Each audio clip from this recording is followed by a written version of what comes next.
talking a little bit about the science behind every technology that we're using, touching, feeling, eating, drinking today. And I want to do it in a way which is putting it in terms of hardware, because I'm a solid state physicist and I can't help myself, so apologies for that. So I'm going to go back to 71 years ago, 1947, when this is not a Vegemite sandwich, this is the first transistor. And it was developed by John Bardeen and his team at IBM, and this is a classic true discovery where there wasn't really any idea how it might be used. In fact, the heads of IBM thought it was an interesting science experiment, never really going to come to anything. So 71 years later, of course, the Intel Skylake chip has got, let's look at the stats, it's got 14 nanometer structures, so I think your fingernails will grow about a nanometer in the next second or so pretty small. There's about 3.2 million transistors on any one chip. There's about 10 quadrillion of these being made every year and shipped out. And just to put that into context, that's about 10 times the number of ants on the planet. So you can see that this is something that's really changed our world big time. Okay, so that's the electronic side of stuff. Let's look at the other thing, which is really important and close to my heart because I'm a magnetics person, is in the 1980s, Sumitomo in Japan invented a really strong magnet made of neodymium iron boride. And as a consequence of that, we have been able to have a whole lot of technologies, including the little earbuds you use for your earphones, would not be possible unless we'd had these super magnets being developed. And I guess sometimes we have to be inspired by other things. So back in the 30s, Dick Tracy came along and said that maybe we could have a watch we could talk into. And it's not that long since we now have that as a reality. And probably closer to home in CSIRO, what we have is something that I think has been really revolutionary. And we heard this morning from Adrian Turner that it's not just one person that did this or even one team. The consequence of the work done by John O'Sullivan and the team at radiophysics at that stage at Marsfield, what they went through, and based on a whole lot of giants before them, came up with this question: can we use some of our knowledge from radio astronomy? Can we get this idea of putting things into packets and then use some fancy fast Fourier transforms and come up with a new way to be able to take information personally from one place to another without wires? And so we have Wi-Fi. So this is what has made us able to be the society, the world that we are today, which is completely dependent on technology. And at CSIRO, what we're trying to do is one thing, which is a little bit different, and that is that we try to do this extraordinary every day. It's not just something you do now and then, and we do it so that we have the tomorrow that we want, and we do it for our customers, and we do it for Australians, we do it for the world. And the thing that's really interesting is that the way we approach our science is more to be mission-oriented or endpoint-driven. So although we're trying to answer the big science questions to get where we see the future needs to go, we know that every step along the way requires us to develop some science, answer some question, create some new knowledge. So I want to just quickly go through it and look at some of the things that are on the horizon that we're thinking about at the moment. And I'm just going to whip through these in a way just to get your, I guess, your creative juices thinking about what is out there that's going to really push things beyond what we have today. So look, quantum technologies, Australian of the Year as a quantum technologist or a quantum physicist. We've got the Internet of Things, where we've got lots of sensors being connected with data and informatics so that we're able to really control and have absolutely understanding of all the world around us. We have precision health, or personalised health, which we heard from Lynn Kobiak just in the panel before last, which is really going to change the way we are able to have healthy lives. We've got artificial intelligence and machine learning really just taking over and really being the future for us. Next generation 3D printing, which isn't just making stuff out of new ways of making materials and making 3D objects, but implanting new materials, multiple materials, and embedded sensing will really change the way we manufacture things and how we are able to personalise them. Synthetic biology, which is going to allow us to control biology and molecular chemistries in a way that can change how we engage or how we can solve many of the biological and environmental problems and health problems. Oh gosh, I can't even read it from here. Generic fingerprinting. fingerprinting, so that this idea of being able to fingerprint things around so that we understand our genetics, so that we can make decisions about our health, understand diseases better, and a zero carbon future, which is something which, in terms of energy production, is something which we're all aspiring to. I'm just going to quickly look at one thing, which is, I guess, my favourite area, which is sensors and devices.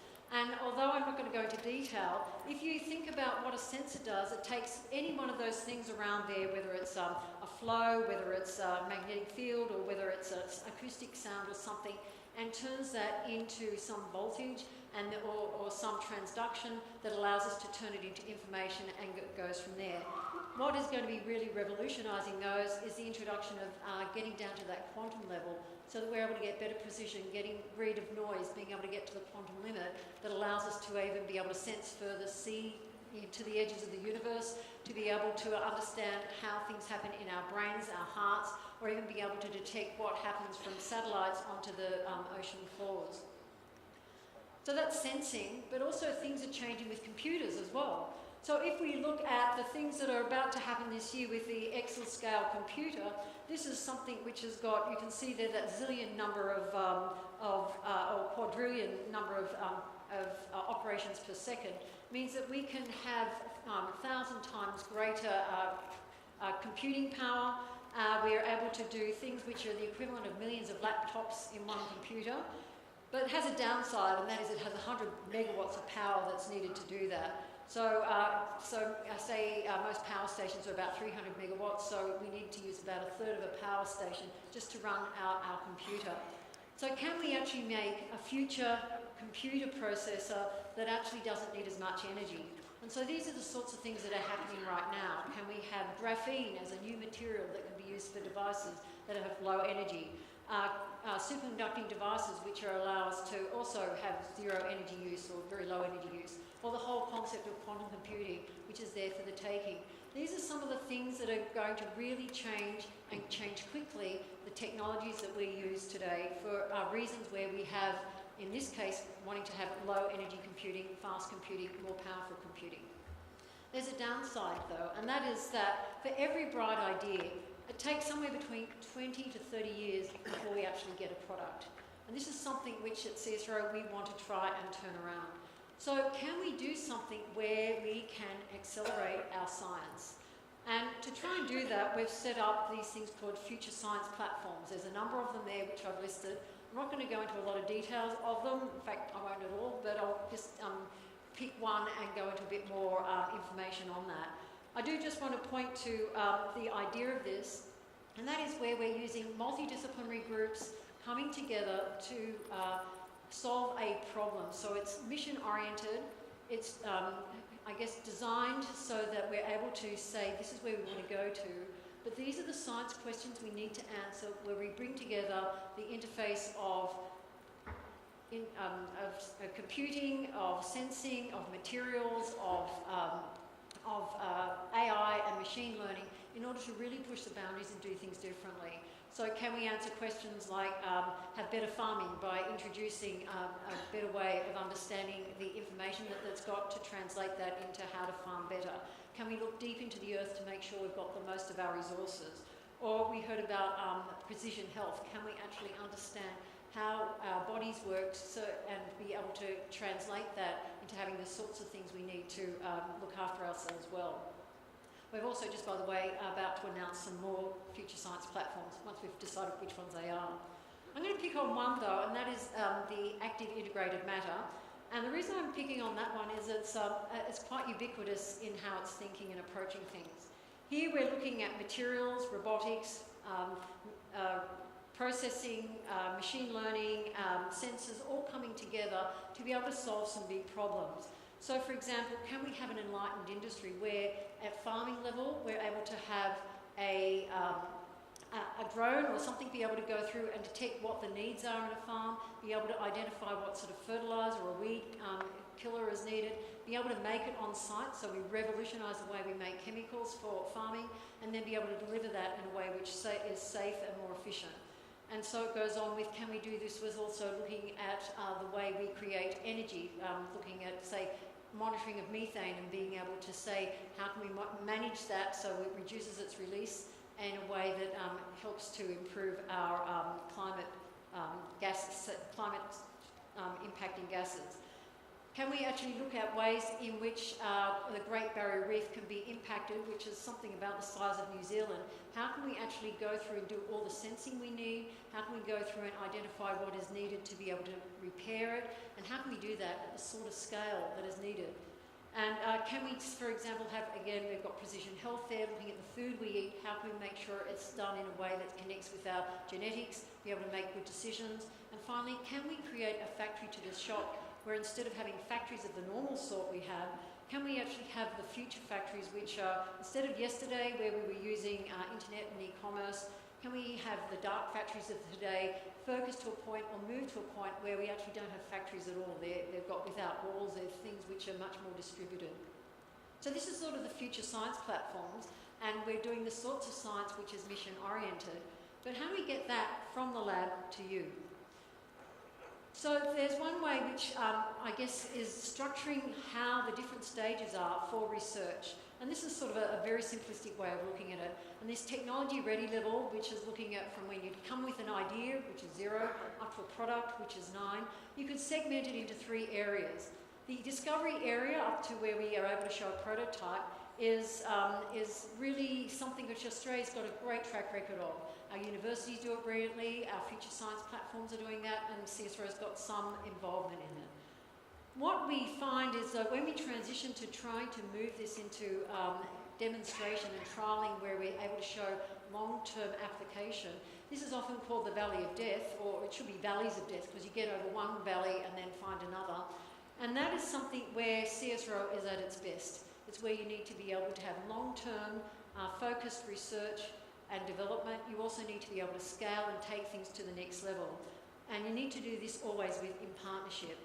And then finally, there's the industry commercialisation that takes that all the way through so that you can apply it from whether it's helping in the environment, whether it's a product which you are able to use for your health, or something you can buy in order to improve transport.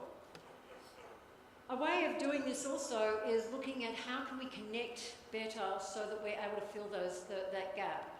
And bridging the valley of death, we've got a number of methods and approaches which we're doing in CSIRO, but one which I want to point to just now is this idea of setting up collaboration hubs within our organisation, within our laboratories. So what you're looking at there is the stats of one of our collaboration hubs based down in Sydney at our Linfield site.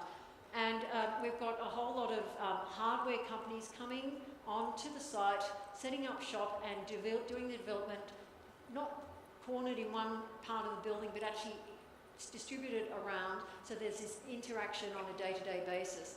And the group at the bottom there, Baraha, is our star child, where in 2 and a bit years they've gone from 2 guys in their garage, a classic story, to now employing, I think they're up to 70 people. They're manufacturing and selling around the world a LiDAR system which can see at high resolution 200 metres out. And they could only have done that because of the ability to scale in CSIRO, the ability to engage on a daily basis with researchers, and to be able to solve the science questions and problems they have along the way. This thing of scale-up is something which also is really important to be able to translate the science from the laboratory to its use. Facilities to do that is always really tricky, and it's something which CSIRO has great advantage in offering. So from whether it's Lab 22 with our 3D printing, whether it's our RAMP robotic chemistry where we're able to do experiments at 400 times the rate of normal chemistry experiments, whether it's our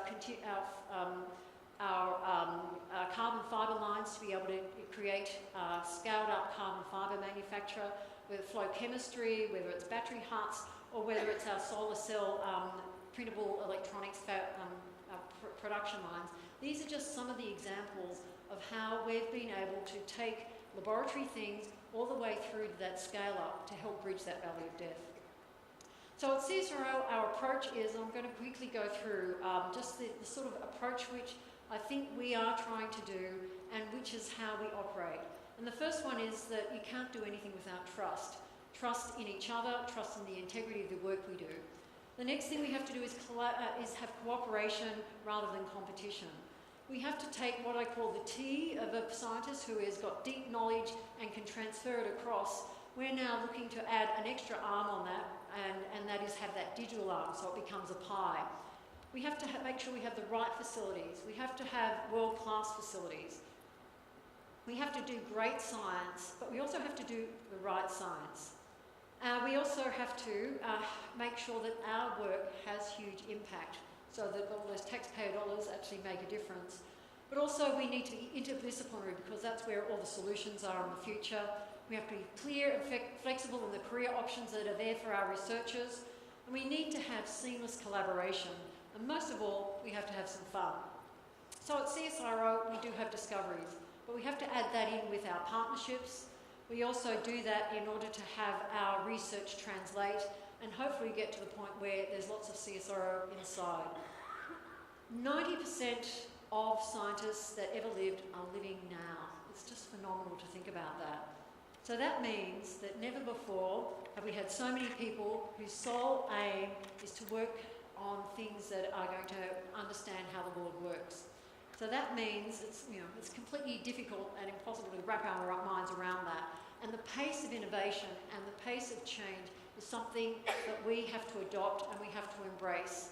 And so I guess I'm going to finish off with the words of a great philosopher, Mr. Bean, who said, brace yourself, because really we're going to see some massive changes, and that's what CSIRO is all about. Thanks.